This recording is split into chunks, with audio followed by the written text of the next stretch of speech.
பாண்டியன் ஸ்டர் சீரியலில் டுடே எபிசோடில் ராஜியும் கதிரும் இருந்துட்டு பீச்சில் இருக்காங்க. சரி, அங்கேருந்து கிளம்பலாம் அப்படின்னு சொல்லிட்டு கிளம்பிட்டு இருக்கிற போது ஒருத்தர் மாதிரி ஒருத்தர் பார்த்துக்கிட்டே இருக்காங்க.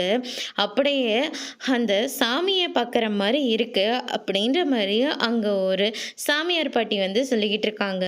அதுக்கு அடுத்ததாக குறி சொல்கிறவங்க இருந்துட்டு ராஜியோட கையை பார்க்க சொல்கிறாங்க. ஆனால் ராஜி வந்து கொடுக்க மாட்டேன்றாங்க.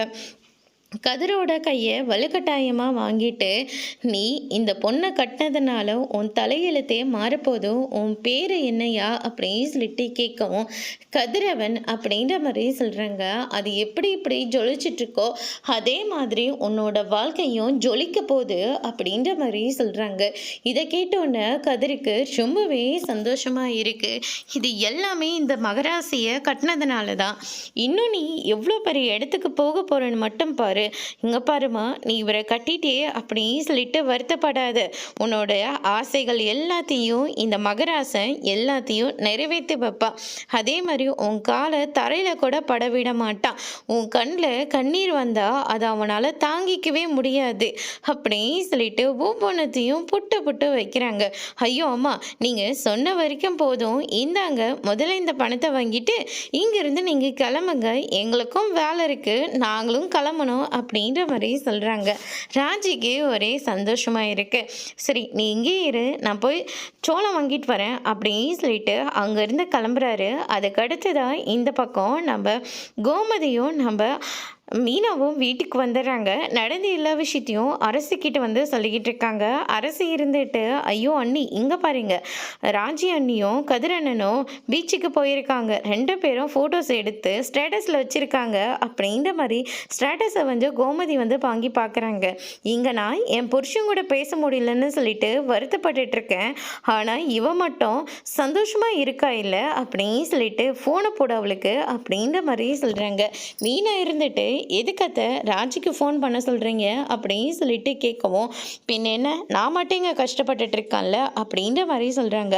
ஐயோ அத்தை, இத்தனை நாள் கழிச்சு இப்போ தான் ராஜி ரொம்பவே சந்தோஷமாக கதிரோட வெளியில் போயிருக்கா. இது பொறுக்க முடியாமல் நீங்கள் இப்படி ஒரு கேவலமான வேலையை பார்க்குறீங்களே அப்படின்ற மாதிரி சொல்கிறாங்க. என்னத்தை, வர வர கொடூரமான மாமியாரை நீங்கள் மாறிட்டு வந்துக்கிட்டே இருக்கீங்க அப்படின்ற மாதிரி சொல்லிக்கிட்டு இருக்காங்க. அதுக்கு அடுத்ததாக ராஜிக்கு ஃபோன் பண்ண சொல்லி ராஜிக்கிட்ட, நான் எங்கள் மாமா கூட பேசலையே அப்படின்னு சொல்லிட்டு வருத்தத்தோடு இருக்கேன், ஆனால் நீ மட்டும் உன் புருஷனோட சந்தோஷமாக இருக்கல்ல அப்படின்ற மாதிரி சொல்கிறாங்க. இதை கேட்டோன்னு ராஜி வந்து ரொம்பவே வருத்தப்படுறாங்க. அதுக்கு அடுத்ததான் வந்து பார்த்தீங்கன்னா, என்னத்தை இப்படியெல்லாம் ராஜிக்கிட்ட சொல்லிட்டீங்க, அவளே இத்தனை நாள் கழிச்சு இப்போ தானே சந்தோஷமாக இருந்தா அப்படின்ற மாதிரி சொல்லிடுறாங்க.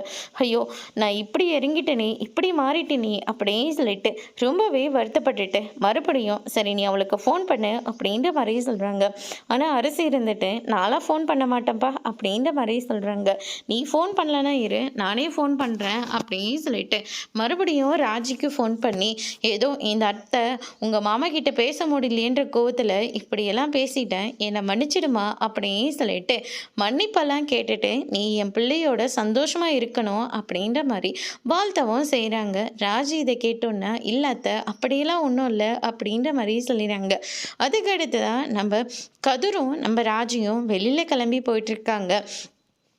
அத்தை, மாமா பேசலேன்னு சொல்லிட்டு வருத்தப்படாதீங்க, கண்டிப்பாக ஒரு நாள் இல்லை ஒரு நாள் மாமா உங்களை புரிஞ்சுக்கிட்டு உங்கள் கூட அவர் பேச தான் போகிறாங்க அப்படின்ற மாதிரி சொல்லிடுறாங்க. அதுக்கு அடுத்து தான் இந்த சைடு நம்ம கதிரும் ராஜியும் ரெஸ்டாரண்ட் வராங்க.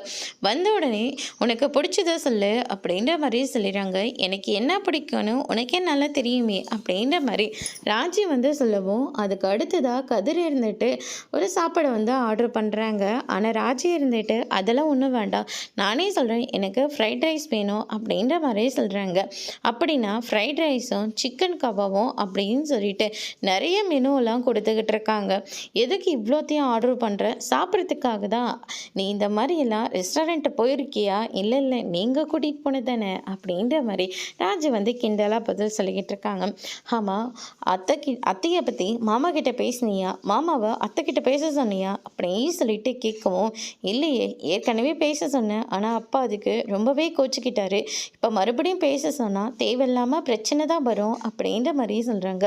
ஆனா அத்தைய பார்க்கவும் ரொம்ப கஷ்டமா இருக்கு. அதனால தான் கேட்கிறேன். எல்லாமே புரியுது. ஆனா அப்பா ரொம்ப பிடிவாதமா இருக்காரே, என்ன பண்றதா? அப்படின்ற மாரி சொல்லிக்கிட்டு இருக்காங்க. நீ மறுபடியும் மாமா கிட்ட பேசி பாருங்களேன் அப்படின்ற மாரி சொல்லிடுறாங்க. அதுக்கு அடுத்ததா ராஜி இவ்வளோ தூரம் கேட்குறாளேன்னு சொல்லிட்டு பாண்டியனுக்கு வந்து ஃபோன் பண்றாங்க. என்ன ஃபோன் பண்றதுக்கே இவ்வளோ நேரமா? என்னைக்காவது என் அப்பா கிட்ட பேசுறத நீ பார்த்துருக்கியா? இல்ல தானே. இப்ப பேச சொன்னா எப்படி பேசுறதாம்? அவரு நம்பர என்னென்ன சேவ் பண்ணியிருக்குன்னு கூட எனக்கு தெரியல. எடுத்து தான் பார்க்கணும் அப்படின்னு சொல்லிட்டு நம்பர ஒரு வழியா தேடி கண்டுபிடிச்சிடுறாரு. என்னப்பா என்ன பண்ணிக்கிட்டு இருக்கீங்க? அம்மா கிட்ட நீங்க பேசுனீங்களா? அம்மா கிட்ட பேசுங்கப்பா. நீங்க பேசாம அம்மா ரொம்பவே வருத்தத்தோட இருக்கு. என் பொண்டாட்டி கிட்ட பேசணுமா பேசக்கூடாதான்னு நான் தான் முடிவு எடுக்கணும். நீ யாரா சொல்றதுக்கு? போனே எந்த வேலைக்கு போனியோ அந்த வேலையை பத்திரமா இருந்து செஞ்சு முடிச்சுட்டு வா. தங்கி இருக்கிறதெல்லாம் நல்ல இடம் தானே, அதெல்லாம் நல்ல இடம்தான். போன வேலையை மட்டும் பார்த்துட்டு வீட்டுக்கு வந்து சேர்ற வழியை பாரு அப்படின்ற மாதிரி சொல்லிடுறாங்க. என்ன கேட்டுச்சா? அதெல்லாம் நல்லாவே கேட்டுச்சு. இதுக்காகத்தான் நான் அப்பாவே சொன்னேன், எங்கே என் பேச்சை கேட்குற அப்படின்ற மாதிரி நம்ம கதிர் வந்து சொல்லிடுறாங்க. அதுக்கு அடுத்ததா சிப்போடா அப்படின்ற மாதிரி சொல்லிடுறாங்க. அதுக்கு அடுத்ததா அங்கே குறி சொல்கிற பாட்டி இருந்துட்டு குழந்தைய பற்றி பேசினது எல்லாத்தையும் நம்ம ராஜி வந்து நினச்சி பார்த்து ரொம்பவே சந்தோஷமாக இருக்காங்க. அதோட இன்னைக்கான எபிசோட் முடிச்சிருக்காங்க. இனி பாண்டியன் ஸ்டாரில் அடுத்தடுத்து என்னெல்லாம் நடக்க போகுதுன்றதை வெயிட் பண்ணி பார்க்கலாம். தேங்க்யூ.